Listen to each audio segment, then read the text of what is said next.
Hi, everybody. We welcome you here to Sunsets with Dan and Cindi. It's Saturday. It is the 6th of February somehow, and we'll give you just a few minutes to get everybody on. I know, we always have to wait. I always say, like, signing on and signing off is like a pilot landing or taking off. The flying part is easy, right? It's just that landing, taking. So we'll just give everybody a minute to sign in. Let us know where you are watching from, if you would. And we also, while we're waiting for everyone to kind of get logged in, let me tell you where you can find us on social media. You can find me right here at Sandi Patty Facebook, also Sandi Patty YouTube. We'd love for you to go over there and just hit subscribe. We're not asking you to fill out anything or pay anything. It just lets YouTube know that there's something really fun happening on that channel. Also on Instagram and Twitter, Sandi Patty P. How about you? Where can we find you? Thank you, Cindi. You're welcome. All right. You can find us, Don Peslis, Donpeslis, on Instagram and Facebook. And again, thank you for all the friends and likes. We try to post every day something inspirational for you. And again, we've got a great show. I want to keep... So excited. We got to get through these preliminaries. But welcome to Sunsets with Dan and Cindi. There we go. Everybody wants to know, why do we call each other Dan and Cindi? Have we lost our mind? Right. And we haven't. Well, we kind of have lost our mind, but not completely. We did a skit with our choir. We had a choir banquet a few years ago, and Don and I were hosting it, and he said something snarky. Imagine that. Me? Yeah, like what'd you say? Like, well, thank you, Cindi. We'll be right back after station identification. And I was like, what in the world are you doing, Dan? And so that's just where Dan and Cindi, but it's our pre-tiree names. So we may even ask our guest today what he and his wife's pre-retiree names might be.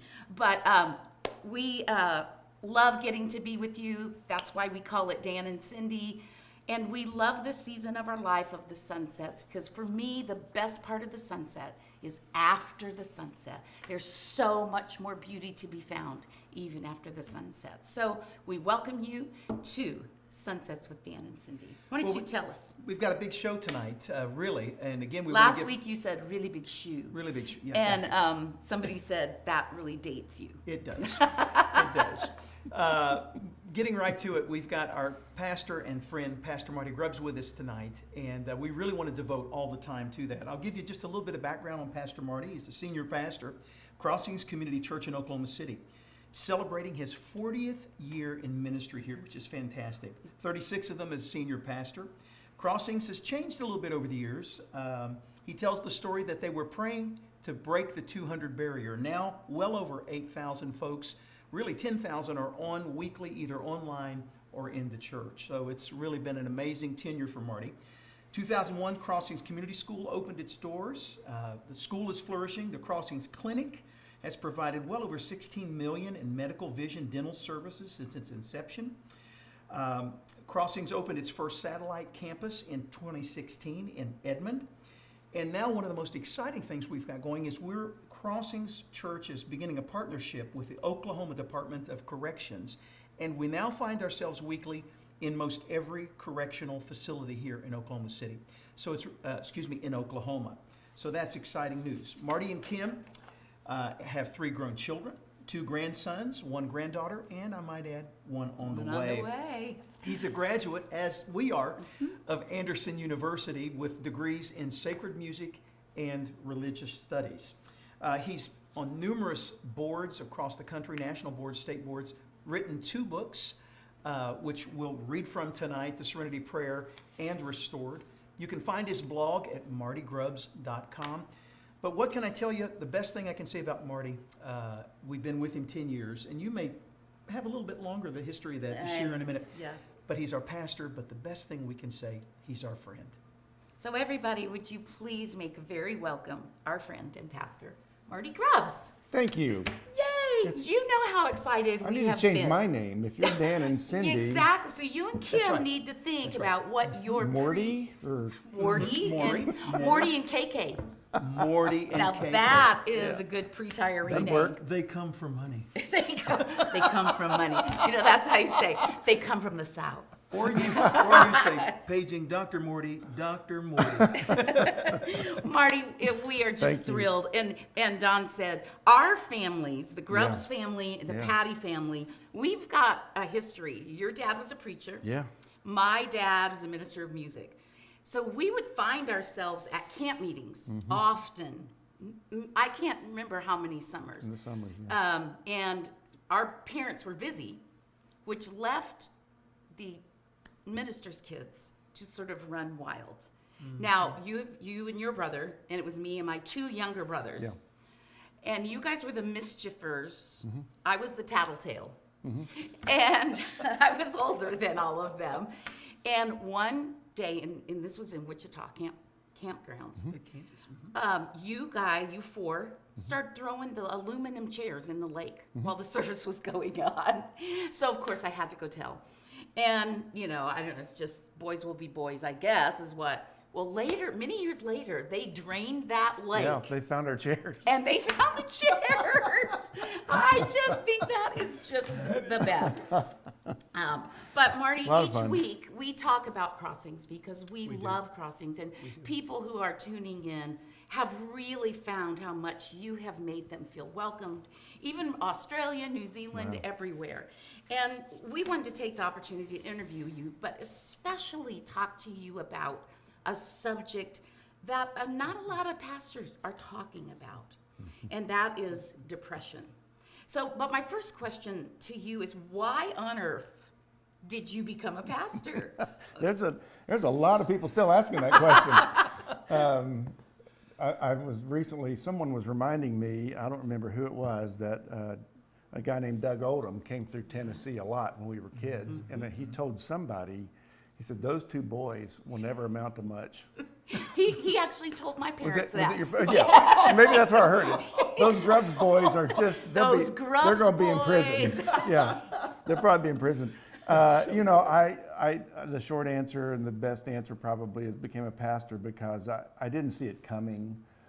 I came out here in '81, fell in love with a beautiful... From Anderson University. From you Anderson came. University, graduated from Anderson. And, we both, my dream was hanging out I'd worked in the Gaither warehouse all 4 years of college, got to go into sales when they started selling hymnals. And Hymnals. Remember the hymnals. hymnal? Oh. We use them in the chapel every Oh. week, though. Every Sunday. we sold them by the truckload. It was some of the best 4 years of my life. So, my dream was really to do that. But then God sent me out to Oklahoma to meet with my former youth pastor, who'd been very instrumental in my life. And he said, would you consider giving me a year or two, work with my kids and lead our worship? And this church was known through the years to have good worship. They were known for that. Yeah. A good friend of ours, Phil Fair, Yeah. spent some time here Yes. in Oklahoma City. Yeah. And others. So I think coming to Oklahoma and realizing pretty quickly there was more at play. Soon after getting here, met Kim. I was going to say, And, how yeah. much did Kim Townsend have to do with God leading you? Well, I mean, a lot. Yes, I really absolutely. felt like when I met her, I knew her brother. Her brother Ron and I were in school. And Okay. my brother and her brother, we were all in Anderson I together. hadn't realized that. Yeah, we were all in college together. Okay. So when I came to Oklahoma, I knew several other kids from this church who'd been in who went to Anderson University. So I met Ron's sister first night I was here, and nothing was up with that. They were just getting ready to leave town for spring break. We all had dinner, and I don't know. I just thought there's something here that intrigues me. It wasn't just her, and I would still say that about her. We've been married 37 years, and as one guy once said, if she'd shot me when she first thought about it, she'd just now be getting out of prison. So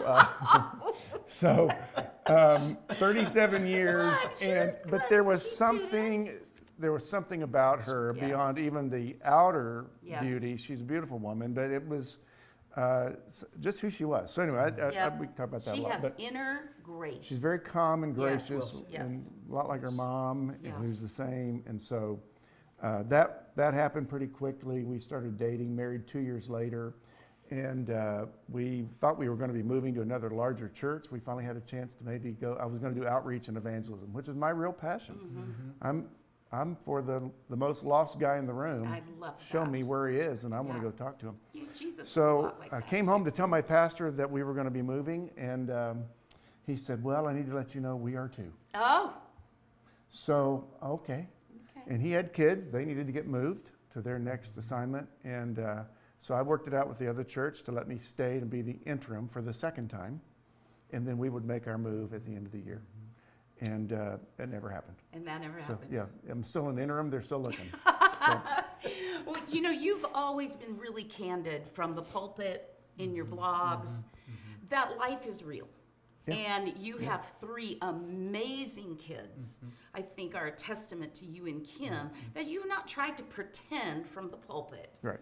that parenting is not, that parenting is easy. And so was that a conscious choice for you to step into the pulpit and just be real and authentic about life?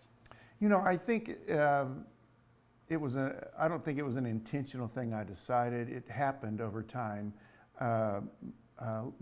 Love my mom and dad dearly.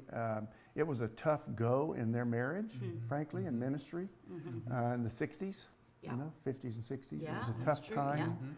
And so their divorce was final on their 30th wedding anniversary in Dayton, Ohio. Wow. And that was the fall of 1985, September of 1985. And I would become the pastor 2 months later, 3 months later, I think it was fall of 85, if I remember right.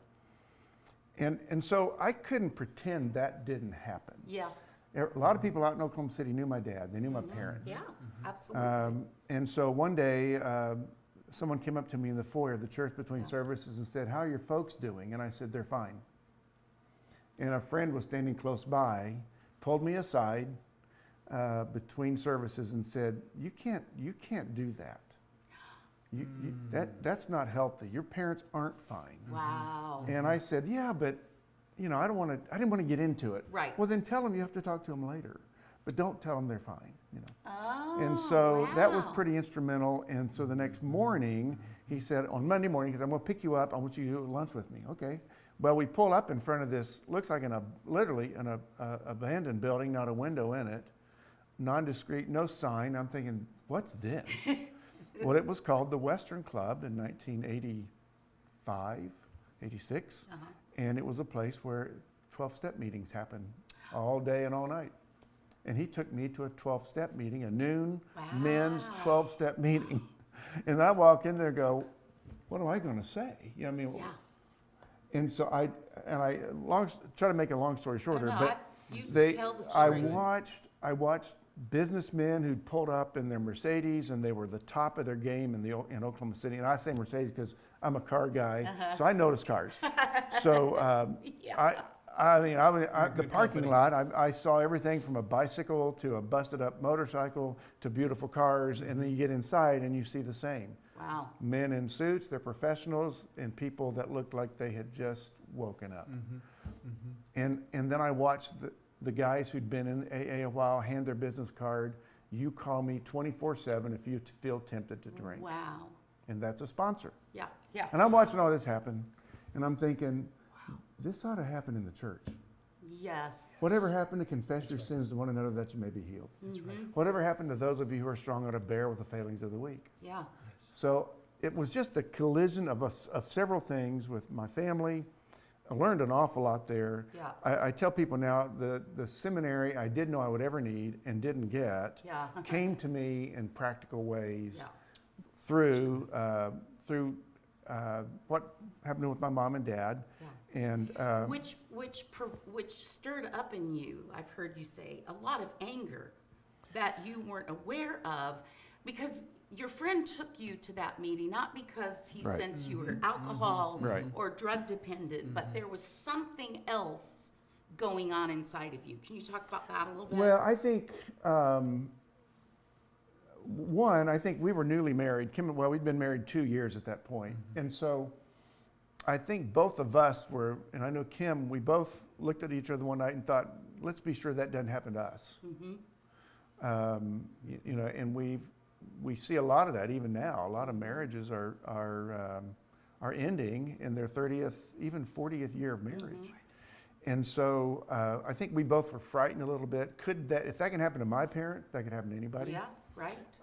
And I think the first week the word got out that they had separated.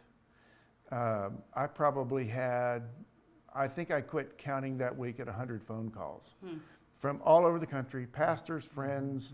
And one of the telling ones was when our college roommate, my brother and I, and our best friend from Dayton, we all roomed together at Anderson. And his mom called me. I'm pretty sure it was his mom, one of our very close friends, and I think it was his mom, if I recall. That's where I remember it. And she called and said, how could we have possibly been that close to your family, traveled all kinds of places together, had pizza on Sunday nights occasionally. How could we have been that close and never knew there was a problem? And it wasn't that we thought we needed to hold a secret. We didn't feel under any pressure to hold a secret.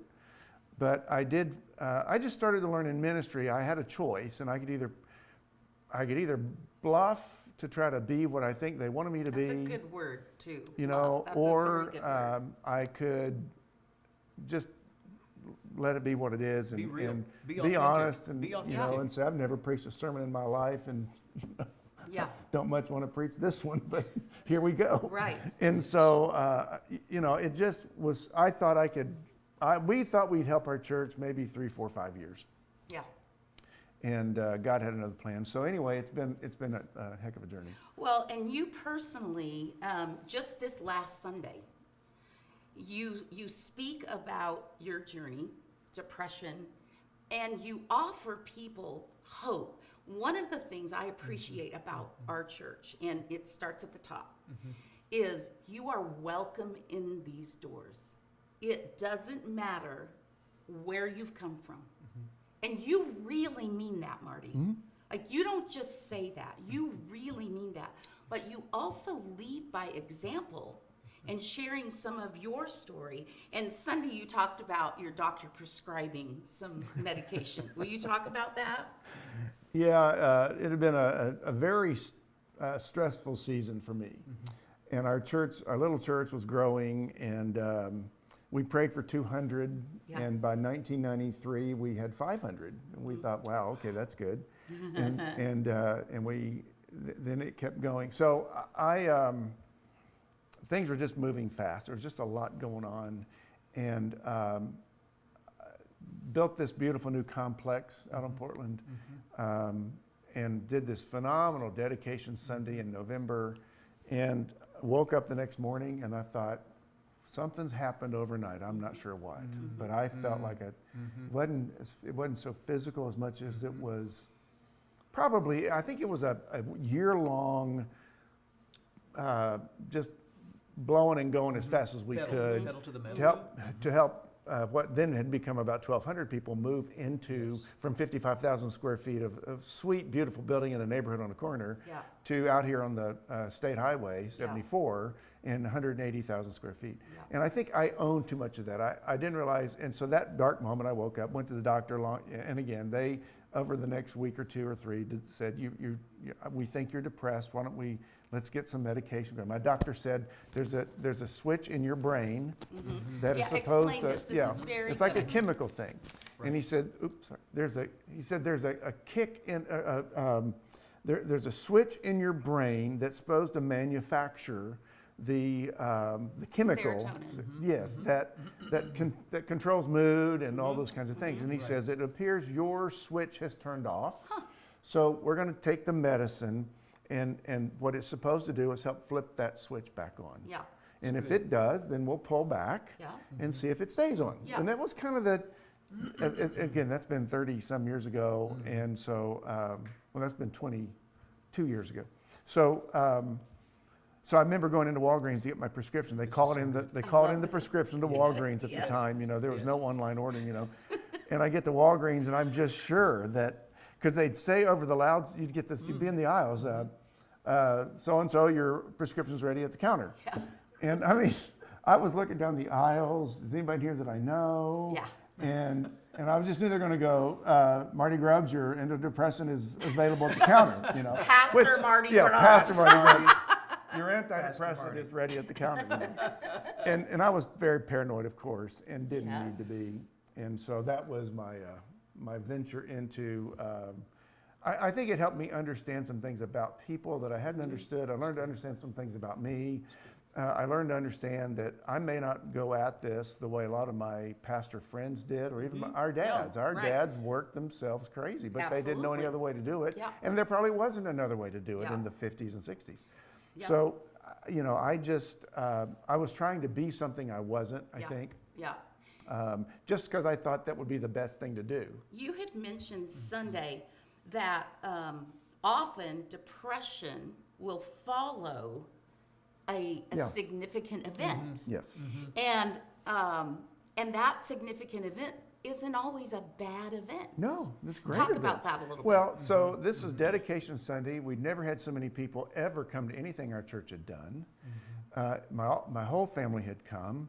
Music was going to be incredible. There Yeah. were brass players from the balcony. I mean, it was a phenomenal day. It Yeah. was mind-blowing. Michael W. Smith came in to be our guest for the day. Oh, And nice. spent the great. day, So and great. it was just, I mean, that was cool to get to meet Oh, him, and absolutely. and so it was just a big day. And that's when the next morning I thought, why do I feel this way?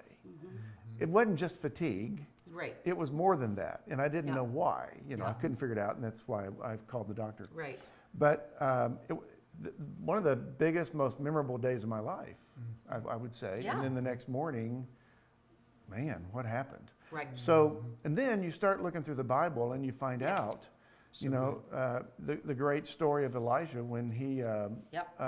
called down fire on the pile of wood, Right. That's to that's a prove pretty his God was significant- God. Exactly. and fire came. Yeah.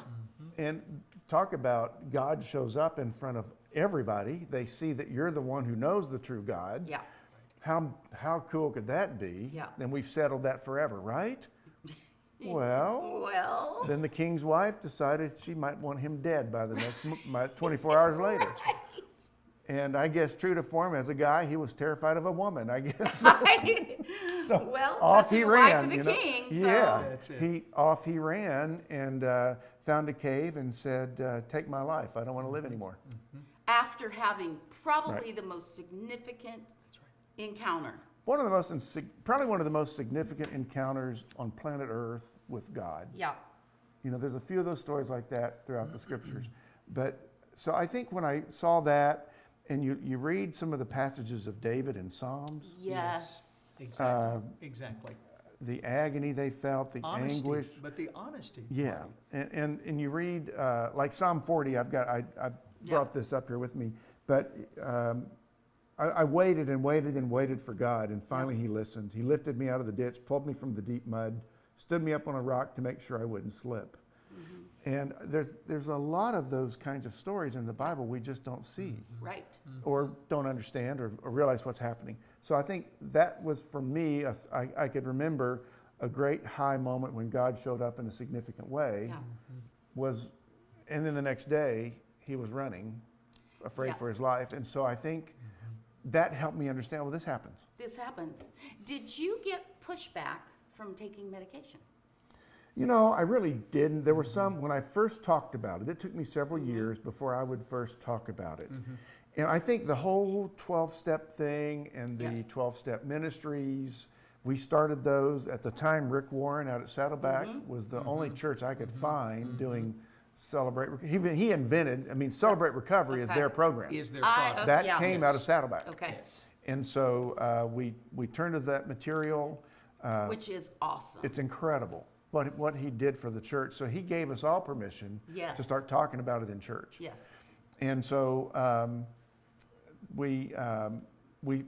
I think we started getting comfortable with the fact that we saw lives changing and we saw things happening.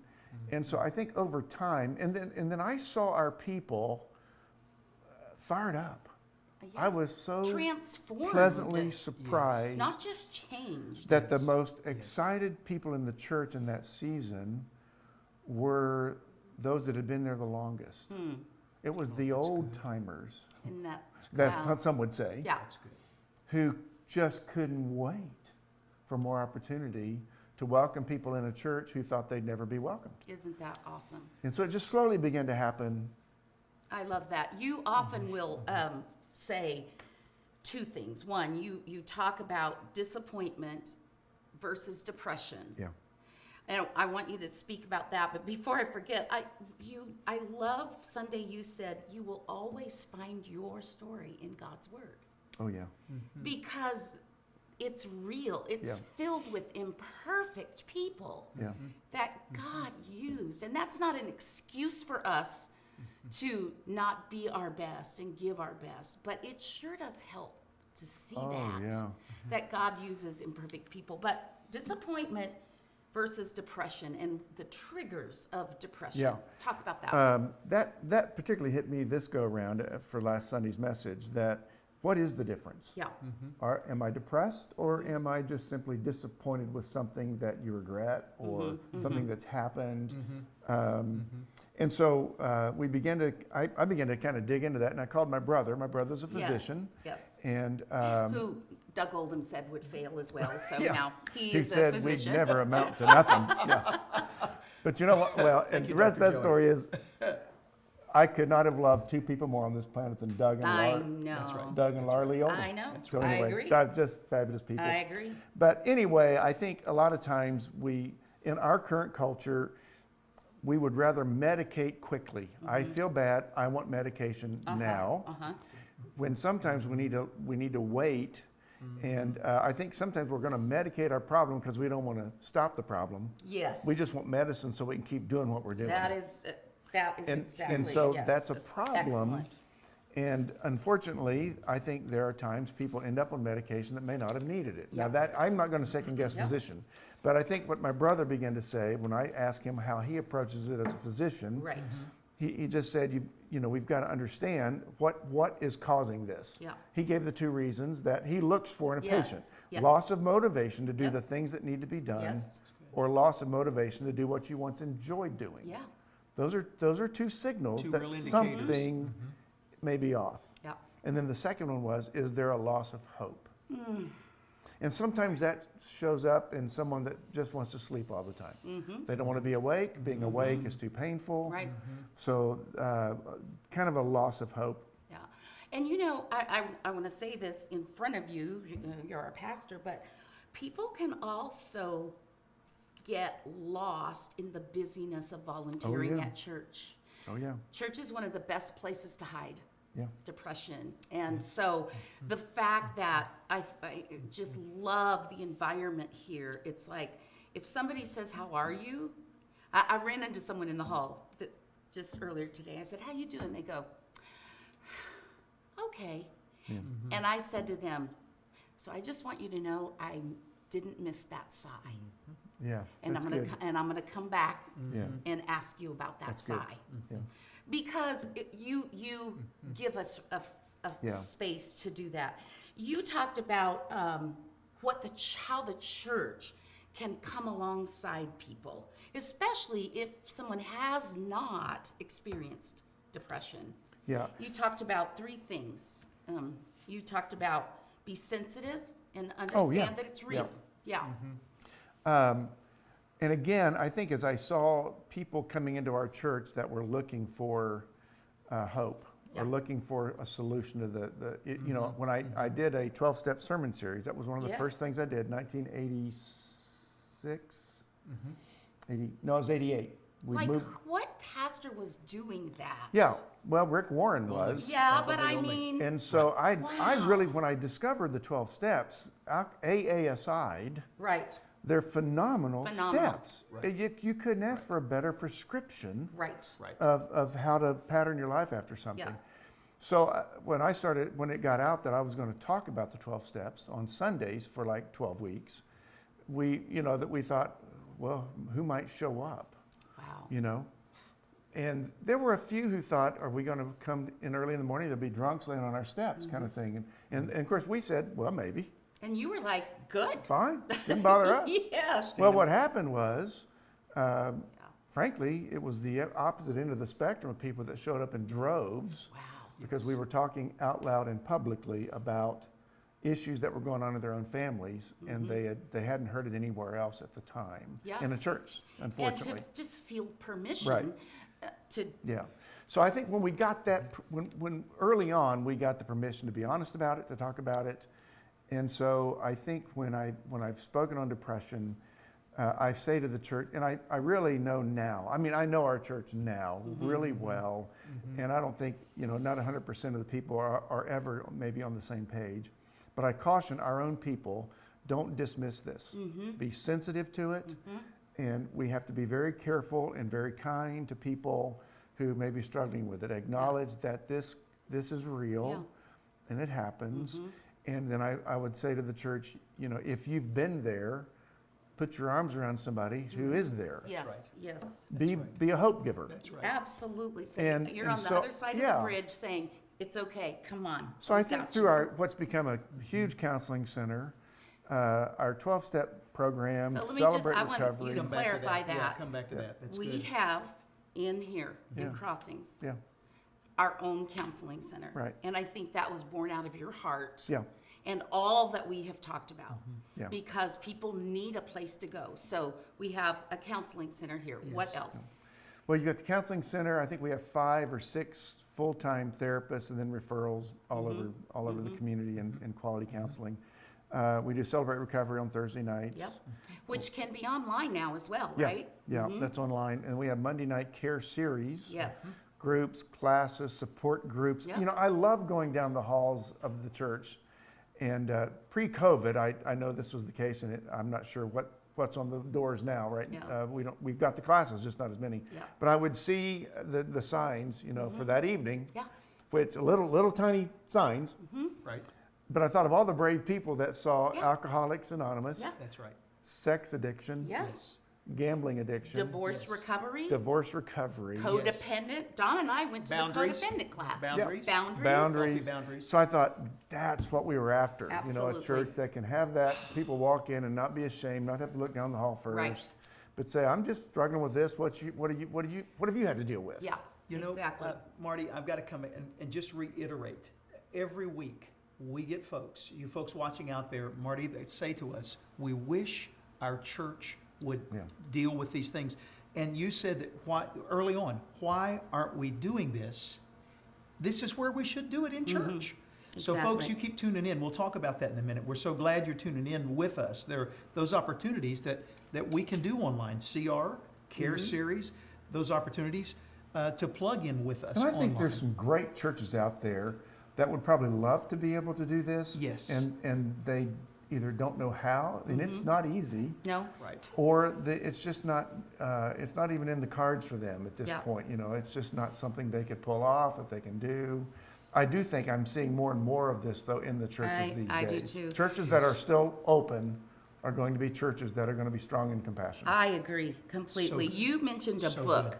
that really set you on the path of saying, I got to dig deeper in my own life. Tell us that book. It's an old book. I mean, lately I've been quoting all these old books, and I think people begin to wonder if I've ever heard of Amazon. But get me a new book. Dr. Cliff Sanders, who's with Mid-America Christian University, has been very instrumental in our church, is a brilliant theological mind, gave me a book by Martin Lloyd-Jones, and the title is Spiritual Depression. Wow. And it was such... We'll put that link Yeah. there. Yes, So for you. I forgot to look to see if it's still available. Oh, It's good probably point. used out there. Yeah. I mean, it's from 1960s, isn't that something? but it's an outstanding book, biblically sound on depression, but how Yeah. it's really spiritual depression. Because when we're not, I think the loneliness that comes in depression and the hopelessness we feel is oftentimes either you feel alienated from God, you feel isolated or alone or lonely. A lot of people grew up hearing only about a God that was ticked off. Right. Right. And so you can't Yes. turn to God because you assume God's going to say, well, what'd you expect? Yeah. You messed up your life, what'd you expect? Yeah. And so I think Martin Lloyd-Jones does a great job. It's a lengthy book. It's kind of like the Sam Shoemaker book. Sam Shoemaker, I Stand by the Door. Okay. And the story of his life. His wife, Helen Shoemaker, wrote that book. and he was an early founder of AA, Okay. early on with Bill Yeah. W. and some of Okay. those people. Yes. So Right. Martin Lloyd-Jones, it's just a great book. So That's I good. Well, recommend it. we'll definitely list that resource. We'll also list crossings.church/info Right. because 2020 has kind of afforded us a little bit at the Yeah. church to be able to make some of Right. these things available online. Also, Google Celebrate Recovery, Yes. and there are Yes. Celebrate Recoveries everywhere. There's also a depression hotline that we'll be sure and list, Yes. and a suicide prevention hotline. So don't go through this by yourself. Know that there are people who have gone before you, and don't isolate yourself. Ask for help. And we want to just bring you a few resources to help you do that. But I know that even in your area, there are places that you can begin to just take that first step. When you don't know what to do, just do the next right thing. Well, Pastor Marty, thank you for being with us tonight. And folks, I know that, again, we want you to watch this often, maybe even invite your friends, watch this again, because it's going to be so very valuable. Marty, we have a Crossings moment every week in our Dan and Sindi. So this really tonight has been our Crossings moment, but we want you tomorrow to remember at 9:30 and 11, you have both traditional and contemporary services that you can tune into at crossings.church. Now again, everything that we've been talking about here, you can find crossings.church/info. And we know you folks have been telling us you're watching, you're joining. Marty, even in your series pre-Christmas, when we did the Serenity Prayer, Yes. folks love that. And I think we had an uptick in your book sales. We talked so- about it on Saturday night, and Yeah. our Lori Bunyer, Yes. she would say, you know, every Saturday night I get all Yeah. these orders You for know, the Serenity Prayer. Now, So listen, tonight we always do something again on Dan and Sindi. We do something, if you can remember the word pie, Mm-hmm. practical, inspirational, and educational. Marty, tonight it's been all three. Yeah. You've Thanks. been, Really Thanks we, for letting we me do love this. calling you friend. We love this decade. Again, Sandy's artist in residence. I'm the chapel worship pastor. We're on staff with Yep. Marty. It's been a decade. And it's, Yeah. can you believe we've been having so much fun? I just can't believe we're in Oklahoma. We're all here. I know. We never It's saw just- that coming. That's right. And it's just a joy. I mean, you have no idea how much it means to me that you're here. Well, I can't wait to kind of dig into the comments because people always leave Yes. great Yes. comments, and we'll be sure to let you know Yeah. what those are. To close tonight, we've asked Marty to read in his book. He likes to call it a booklet, but it's a great book, and again, available. It's rich. Available this, Yeah. and he's going to close us as we always do with a prayer. So, as Marty, read us if you would, the I'm Serenity. going to read the whole Serenity Yep, Prayer. That's the it. whole thing. God, grant me the serenity to accept the things I cannot change, courage to change the things I can, and wisdom to know the difference. Living one day at a time, enjoying one moment at a time, accepting hardship as Yeah. a pathway to peace, taking as He did this sinful world as it is, not as I would have it, trusting that He will make all things right if I surrender to His will, that I may be reasonably happy in this life and supremely happy with Him forever in the next. Amen. Amen. And amen. Folks, thanks for joining us tonight. Again, what a great evening. Thank you, Pastor Marty, for being with us. Remember tomorrow to tune in 9:30 or 11 at our Crossings. That's Central Time for our Crossings services. And then next Saturday, You'll we see will us- be coming to you once again with Seven- Dan and Cindy that's right, at 7 7:30 Central, 8:30 Eastern in California, 5:30, and in Australia. tomorrow. Have a great week, everybody. Thanks, everybody. Marty.